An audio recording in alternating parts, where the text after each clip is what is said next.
So, hi Fermion classes and all the viewers of Fermion classes. आज हमारे साथ है हमारे प्यारे गेस्ट जिनका नाम है रोहित साइनी, जो कि currently post as an junior engineer in UPPCL, जो कि बिजली विभाग है हमारे उत्तर प्रदेश का। और आज हम लोग जानेंगे कि कैसे इनकी प्रिपरेशन स्ट्रेटजी रही, क्या सर्कमस्टेंसेस थे जिसमें इन्होंने स्टडी किया, क्या स्ट्रगल पीरियड रहा, कैसे इन्होंने पढ़ाई की। तो सबसे पहले मैं आपको चाहूंगा कि रोहित साहनी जी अपने आप को इंट्रोड्यूस करें आप लोगों के सामने। So Rohit, please introduce yourself. Hello friend, मेरा नाम रोहित साहनी है।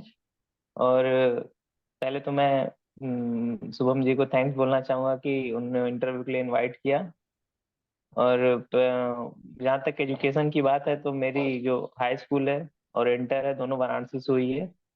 फिर मैंने जीकअप के लिए एंट्रेंस एग्जाम दिया। फिर उसके बाद पॉलिटेक्निक में मेरा एडमिशन आगरा में हुआ, राजा बलवंत सिंह पॉलिटेक्निक। और उसके बाद मैंने 17 में मैंने डिप्लोमा पास आउट किया है। Okay okay. और फिर उसके बाद आपने आप इस मतलब क्या कोई कोचिंग वगैरह ज्वाइन की, क्या किया रोहित जी? कोचिंग पहले तो प्लानिंग ऐसी कुछ थी नहीं। पहले तो सोचे थे सरकारी जो नौकरी है, डिप्लोमा कर लिया है तो हो ही जाएगा। बाकी उसके बाद मैंने फिर एक दो महीने लेकर सोचा कि कहाँ जाना है। पहले रिसर्च रिसर्च वगैरह किया कि कहाँ पे सही होगा, दिल्ली या इलाहाबाद। तो मेरी फाइनेंशियल कंडीशन भी उतनी अच्छी नहीं थी जी जैसा कि सभी मैक्सिमम लड़कों की होती है। जी तो जी। मैंने इलाहाबाद के लिए प्रेफर किया। तो इलाहाबाद में मैंने तैयारी की अच्छा अच्छा अच्छा। लगभग 1 साल। अच्छा, तो इलाहाबाद में आपने कौन सी कोचिंग ज्वाइन की हुई थी? चैलेंजर। चैलेंजर। और ये कोर्स का क्या चैलेंजर। ड्यूरेशन था चैलेंजर एकेडमी में? क्या मतलब कितने हम्म।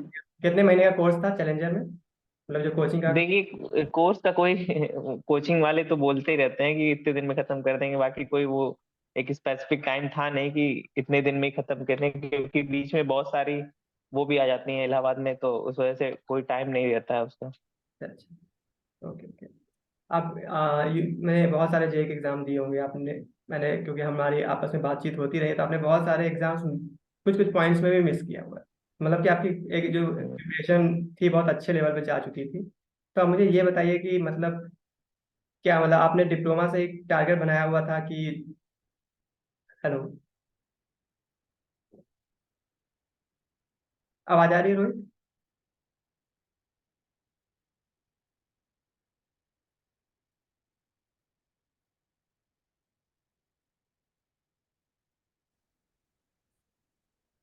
तो मैं ये पूछना चाह रहा हूँ रोहित, कि आपने डिप्लोमा से शुरुआत कर दी होगी इस चीज़ की, तो आप क्या बुक्स प्रीफर करते थे इलेक्ट्रिकल इंजीनियरिंग की? आप क्या नोट्स आपने खुद बनाए हुए थे? आपने क्या शॉर्ट नोट्स बनाए? किस तरीके से पूरा प्रिपरेशन स्ट्रेटजी बताइए। और हमें यूपीपीसीएल जेई का पैटर्न बताइए कि कैसा पैटर्न होता है, क्या क्वेश्चंस आते हैं। और ये जो एग्ज़ाम है यूपीपीसीएल जेई कितने इंटरवल में आता है, क्या ग्रेड पे है इसका, और क्या प्रमोशन है? क्या आप हमारे दर्शकों को ये बताना चाहेंगे? पहले तो मैं ये बताना चाहूंगा कि एडमिशन लेने के बाद 3 साल का ये डिप्लोमा होता है, डिप्लोमा इंजीनियरिंग मैंने इलेक्ट्रिकल से किया हुआ है। जी तो एडमिशन लेने के बाद हमें नहीं लगता कोई पढ़ता है। जी 2-3 साल तक तो मैंने मतलब जैसे जैसे होता है, जैसे नॉर्मल लड़के करते हैं उसी तरह मैंने भी किया। बाकी उस टाइम पे लगता था कर ले, मतलब जॉब मिल जाएगी, अच्छी जॉब। मतलब सरकारी पहले से ही माइंड में था कि नहीं, जॉब प्राइवेट नहीं करना है। तो उस टाइम लगा कि अब कर लेंगे तो किसी न किसी 1-2 साल में मेहनत करेंगे तो हो ही जाएगा। उस टाइम तो कॉन्फिडेंस था अंदर से। बाकी फिर उसके बाद मैंने असली पढ़ाई मतलब स्टार्ट किया इलाहाबाद आने के बाद। वहां पे जब लड़कों से मिले और भी हमारे सीनियर्स वगैरह थे जो कि बहुत पहले तैयारी कर रहे थे, जी नहीं हो रहा था उनका, कुछ पॉइंट से रुक जा रहे थे, तो उनसे कई चीजें जानने को मिली। जी और धीरे धीरे मैंने सिलेबस को डिटेल में जानना चाहा। तो हमें जो मतलब पहले से पता था, उसके बाद हमें लगा कि ये तो हम लोग कुछ नहीं जानते हैं अभी। फिर उसके बाद मैंने कई सारे बुक्स है जैसे आर के राजपूत, जेबी गुप्ता, जी और आपको मतलब ये सब ऑब्जेक्टिव के लिए हैं। और मशीन वगैरह जैसा कि हमारा मशीन बेसिक, इलेक्ट्रिकल और आपका पावर सिस्टम, ये सब कोर ब्रांचेस हैं। तो इसके लिए एक पीएस बिमरा है। और उसके बाद अशफाक हुसैन है, बेसिक इलेक्ट्रिकल वगैरह के, अरे मशीन वगैरह के लिए। तो मैंने इसको भी अच्छे से पढ़ा। जी जी उसके बाद जहाँ तक टेक्निकल का आपको पता ही होगा कि टेक्निकल का सिलेबस बहुत ब्रॉड है। जी जी तो लगभग 1 डेढ़ साल तो सिलेबस सिलेबस को समझने में लग जाता है जी जी जी कि मतलब एक्चुअली क्या होता है कि कुछ लड़के ऐसे होते हैं कि पहले सिलेबस कंप्लीट नहीं होता है। कुछ क्या, हम भी ऐसे ही करते थे पहले। जी जी सिलेबस कंप्लीट नहीं होता, फॉर्म भर देते हैं, उस स्टार्टिंग में कॉन्फिडेंस इस तरह से होता है जी जी कि फॉर्म वॉर्म भर देते हैं, तो एग्जाम देने आते हैं तो स्कोर अच्छा नहीं आता है, तो कॉन्फिडेंस थोड़ा लो होता है। जी जी ऐसे ऐसे क्वेश्चन आते हैं कि पता ही नहीं चलता है किस पार्ट से पूछा गया है। जी तो इस वजह से मेरे हिसाब से तो हम पहले, मतलब मेरे हिसाब से ऐसा ही करना चाहिए कि पहले तो सिलेबस कंप्लीट करें। जी जी सिलेबस कंप्लीट करने के बाद ही जो भी कुछ हो वो आगे आपको खुद पता चलने लगेगा कि अच्छा, स्कोर के थ्रू आपको लगने लगेगा कि नहीं, कुछ कॉन्फिडेंस अप होगा आपका। तो आप कोई मॉक टेस्ट वगैरह भी लगाया करते थे, कोई ऑनलाइन मॉक टेस्ट या कोचिंग का मॉक टेस्ट आपने लिया हुआ था? नहीं नहीं, स्टार्टिंग में तो मैंने मॉक टेस्ट नहीं ट्राई किया था। पहले तो स्टार्टिंग में मैंने 1 डेढ़ साल तो सिलेबस ही कंप्लीट किया। जी जी सिलेबस कंप्लीट करने के बाद जब हमें लगा कि नहीं, अब सारे सिलेबस वगैरह का सब कंप्लीट हो गए हैं, तो मॉक टेस्ट जैसे टेक्स्ट बुक से जी मैंने टेक्स्ट बुक का टेस्ट सीरीज खरीदा। तो जी उस पे मॉक टेस्ट रेगुलरली डेली मैंने प्रैक्टिस। मॉक टेस्ट तो बहुत जरूरी है, मैं वो लगाना ही चाहिए, क्योंकि आपसे आपको उसी टाइम पे आपको प्रिपरेशन का पता चलेगा कि किस हिसाब से आपका स्कोर वगैरह, आपकी रैंक वगैरह सब पता चलते हैं उसमें। आपके वीक पॉइंट, स्ट्रॉन्ग पॉइंट, सब उस हिसाब से आप फिर से फर्दर आगे क्या वीक पॉइंट्स है आपके, आप उस पर काम कर सकते हैं। Okay okay. सर हमें ये बताइए कि नॉन टेक का क्या रोल है, सर नॉन टेक का रोल है कि नहीं इस एग्जाम में? क्योंकि बहुत सारे बच्चे। नॉन टेक का तो नॉन टेक का रोल तो सबसे इम्पोर्टेंट है, क्योंकि मैक्सिमम टेक्निकल के जो बच्चे होते हैं वो जी आप देखेंगे कि पहले ही आते ही वो टेक्निकल में लग जाते हैं, क्योंकि सिलेबस इतना बड़ा है कि उनको टाइम भी उस तरह से देना पड़ता है टेक्निकल में जी कि जी वो पूरा कंप्लीट हो पाए। जी बाकी मेरे हिसाब से इस मतलब मैंने जो गलतियां की थी स्टार्टिंग में, मैंने इस टेक्निकल ही स्टार्टिंग में पढ़ना चालू किया, और 1 से 1.5 साल टेक्निकल ही पढ़ा। और जी उसके मतलब वो टेक्निकल पढ़ते पढ़ते मैंने इसको एकदम से इग्नोर कर दिया था। जी तो फिर एग्जाम वगैरह देने गए तो मतलब टेक्निकल में ऐसा ऐसा है कि लगभग मैक्सिमम लड़के 70 75 प्लस स्कोर कर जाते हैं। जी तो जी। मेरे हिसाब से जो सिलेक्शन का मेन वो होता है, वो नॉन टेक ही कराता है। तो तो सर। नॉन टेक तो बहुत जरूरी है। नॉन टेक, बिना नॉन टेक पढ़े आप, हमें नहीं लगता कि शायद सिलेक्शन वगैरह हो जाएगा। बाकी बहुत सारे मुश्किल प्रॉब्लम्स आएंगे। एक इम्पॉर्टेंट रोल अदा करता है नॉन टेक। सर मुझे ये बताइए कि नॉन टेक जो होता है जेई लेवल, नॉन तो आप कैसे मतलब तैयार कर सकते हैं जेई लेवल का? मतलब क्या बुक्स होनी चाहिए, क्या स्ट्रेटजी होनी चाहिए नॉन टेक? जेई लेवल का नॉन टेक बहुत ज्यादा, बहुत, हाँ, जेई लेवल का नॉन टेक बहुत ज्यादा टफ नहीं होता। वो बेसिक से क्वेश्चंस आते हैं जो कि आपको लूसेंट वगैरह अच्छे से पढ़ लिए तो मतलब 60 से 70% आप नॉन टेक कर जाएंगे। और करंट अफेयर तो मेन है आज के लिए नॉन टेक एग्जाम में। जी लगभग 20 से 25% करंट अफेयर्स पूछे जाते हैं, तो करंट अफेयर पढ़ना बहुत जरूरी है। ओके। और प्रीवियस ईयर क्वेश्चंस के बारे में आप क्या क्या एक रोल है प्रीवियस ईयर क्वेश्चन लगाने का? क्या मतलब ये फायदेमंद है कि इम्पोर्टेंट है कि नहीं है, ये अब हमारे दोस्तों को पता है? नहीं नहीं, प्रीवियस ईयर क्वेश्चन कोई किसी भी, मतलब हमको तो नहीं लगता कि कोई ऐसा एग्जाम होगा जिसके जो कि प्रीवियस ईयर क्वेश्चन जिसमें हेल्प ना करे। वो जी हर एक एग्जाम के लिए प्रीवियस ईयर क्वेश्चन सही रहता है। तो आपको पहली बात तो आपको ये पता चलेगा किस टाइप के क्वेश्चन से पूछे जा रहे हैं, क्या उसका मतलब कितने हार्ड है, इजी है। उस हिसाब से आप उसको पता कर सकते हैं। आप उसी हिसाब से आप एमसीक्यू भी जो आप बुक्स से लगाते हैं, तो जी। आप एमसीक्यू देख के समझ में आएगी ये आ सकता है नहीं आ सकता है। तो प्रीवियस ईयर क्वेश्चन तो हर एक एग्जाम के लिए बहुत बहुत इंपॉर्टेंट है। अच्छा सर ये बताएं हमारे दर्शकों को कि माहौल का क्या इफेक्ट पड़ता है, क्या घर में रह के पढ़ाई की जा सकती है कि नहीं, कि आपकी जरूरी है कोई पीजी में रहे, उस माहौल में रहे तभी एग्जाम निकाला जा सकता है? इसका कुछ इफेक्ट आप बताएं। नहीं, मेरे मेरे हिसाब से तो एक बार तो 1 डेढ़ साल तो आपको रहना ही चाहिए, क्योंकि आपको पता चलेगा कैसे कैसे आपसे भी अच्छे अच्छे लड़के वहां पे पढ़े हुए हैं। आप कितनी भी तैयारी कर लीजिए। जी बाकी अगर आप देखेंगे अपने अगल बगल अपने फ्रेंड सर्किल में, आप अपने जो क्लास में लड़के हैं उनको देखेंगे तो आपको बहुत कुछ सीखने को मिलेगा, कैसे वो तैयारी करते हैं, जी कैसे वो रहते हैं। तो स्ट्रगल अपने लाइफ में स्ट्रगल होना स्ट्रगल करना बहुत जरूरी है, तभी आप आगे जाके सक्सेस पा सकते हैं। तो माहौल का इफेक्ट तो बहुत बड़ा होता है। 1 डेढ़ साल से हमको तो लगता है कि 1 डेढ़ साल आपको बाहर रहना ही चाहिए। जी जी।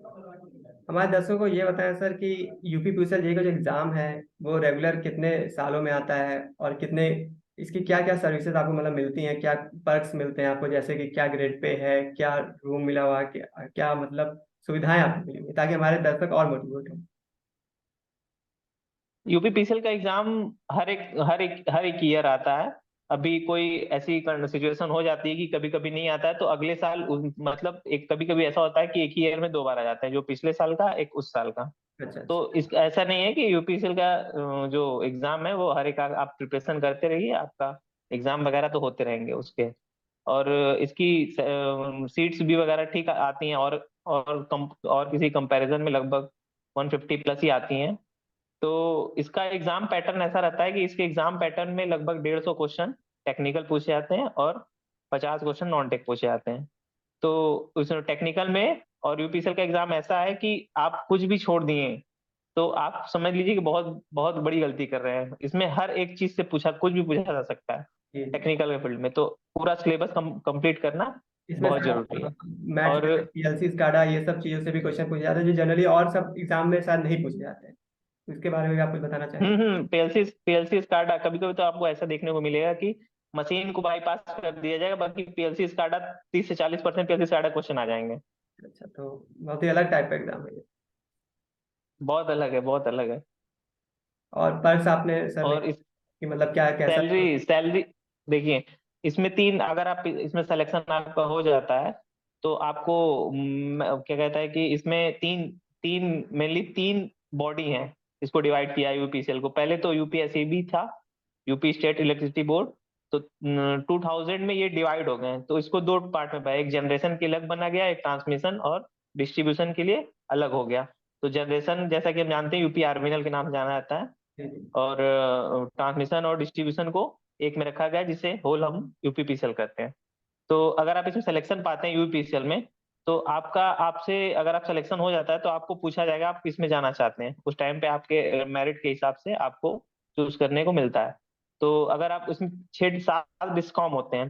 7 डिस्कॉम मतलब कि पूर्वांचल हो गया, मध्यांचल हो गया, दक्षिणांचल हो गया, और भी ऐसे करें। उसी में है एक यूपीपीटीसीएल, जिसमें हम अभी इस टाइम में हम यूपीपीटीसीएल में है, ट्रांसमिशन में। एडमिशन में। तो आपको उस टाइम पे चूज करने को मिलेगा, तो आप अपने हिसाब से आप उसको चूज कर सकते हैं। और सैलरी की बात करें तो इसका ग्रेड पे 4600 है। मतलब आपको इन हैंड 55,000 के अप्रॉक्स मिल जाएगा, और आपका टोटल ग्रॉस सैलरी लगभग 65,000 के अप्रॉक्स बनती है।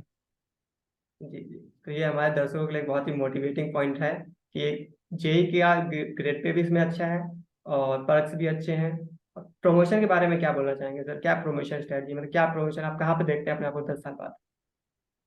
देखिए, अगर आप ग्रेजुएशन किए हुए हैं, बीटेक वगैरह किए हुए हैं, तो आपको मतलब डेफिनेटली फायदा होने वाला है, क्योंकि इसमें कोटा डिसाइड होता है। तो अगर आप बीटेक वगैरह किए हुए हैं तो 8% कोटा में आपका प्रमोशन जो नहीं किया हुआ है उसके कंपैरिजन में 2 3 साल पहले हो जाता है। जी जी। अगर आपने केवल डिप्लोमा किया है तो उसका प्रमोशन पीरियड है 9 साल। 9 साल बाद आप एसडीओ के पोस्ट पे जा सकते हैं। और फिर एसडीओ के 5 साल बाद आप एक्ससीएन के पोस्ट पे आ सकते हैं, उसके 5 साल बाद एससी के पोस्ट पे आ सकते हैं। बाकी एक दिक्कत ये आती है कि वैकेंसी नहीं होती। अच्छा वैकेंसी न होने के कारण वो पोस्ट मतलब वैकेंट नहीं होता है, तो इस वजह से आप मतलब प्रमोट नहीं हो पाते हैं। अच्छा। बाकी प्रमोट नहीं हो पाते हैं, फिर भी आपको जो सैलरी होती है 9 साल बाद आपको एसडीओ सैलरी मिलने लगेगी। तो ओके। उसके जैसे ही वैकेंसी वगैरह आती है, आपकी सीनियरिटी लिस्ट के हिसाब से आपको प्रमोट कर दिया जाता है 1 से 2 साल। मतलब एवरेज माने तो हम एसडीओ के पोस्ट पे जाने में लगभग 10 से 11 साल लग जाते हैं, अगर आप बीटेक नहीं किए हुए तो। अगर आप बीटेक किए हुए हैं तो 7 9 से 10 साल तक आप प्रमोट हो, 1 2 साल पहले हो जाते हैं आप प्रमोट। Okay okay. ठीक है सर, तो सारी जानकारी सुन के बहुत अच्छा लगा। हमारे दर्शक बहुत मोटिवेट होंगे। लास्ट में जाते जाते हम चाहेंगे कि हमारे दर्शकों को कुछ वेल विशिंग वर्ड्स बोले, कुछ मोटिवेटिंग वर्ड्स बोले, ताकि वो लोग अपने लाइफ में भी अच्छा करें। देखिए, मैं यही बोलना चाहूंगा, मैंने भी अपने लाइफ में बहुत स्ट्रगल किया हुआ है। इतनी आसानी से हमको जॉब नहीं मिली है। अब जब मिली तो एक दो तीन साथ में मिल गई, तो मैंने यूपीपीसीएल को प्रेफर किया। तो मैं कहना चाहता हूँ कि आप ऐसा कभी मत सोचिए कि नहीं होगा। अगर आपको खुद पता चलेगा, आपकी तैयारी के हिसाब से आप एग्जाम वगैरह देंगे तो आपको खुद पता चल जाएगा कि मेरे हम कर सकते हैं। अगर आपको लगे कि नहीं हम कर सकते, तो उसको हमेशा कंटिन्यू करिए। ऐसा नहीं कि डिमोटिवेट होती है, ये इतनी वैकेंसी आ रही, इतनी वैकेंसी आ रही, वो वैकेंसी तो आती रहेंगी। बाकी आप अपने अंदर कम से कम कॉन्फिडेंस अपने अंदर बूस्ट करते रहिए। और सब पहली बात, सिलेबस पूरा पढ़िए, क्योंकि मैक्सिमम लड़के होते हैं कि सिलेबस पूरा कंप्लीट नहीं करते हैं और बोलते हैं कि नहीं हो रहा नहीं हो रहा। वो गलती उन्हीं की है, क्योंकि आप सिलेबस को पूरा कंप्लीट नहीं कर रहे हैं, क्वेश्चन आ जा रहे हैं तो आप मिस कर जा रहे हैं। तो ये है, और मैं लास्ट में सबको विश करना चाहता हूँ कि आप सभी लोग हर एक डिपार्टमेंट में हो, अच्छे से हो, और मेरी तरह ही अच्छे से अच्छा जॉब पाएं। ओके सर, थैंक यू, बहुत ही अच्छा लगा आज हमारे बीच आप रहे। और आपके लिए भी, आपके फ्यूचर के लिए भी हम लोग भी वेल विशिंग कहना चाहेंगे कि आपका फ्यूचर भी ब्राइट हो और जल्दी से आप 1 से 2 भी हो जाए। तो धन्यवाद sir. Thank you, have a thank you sir, thank okay. You, you too sir.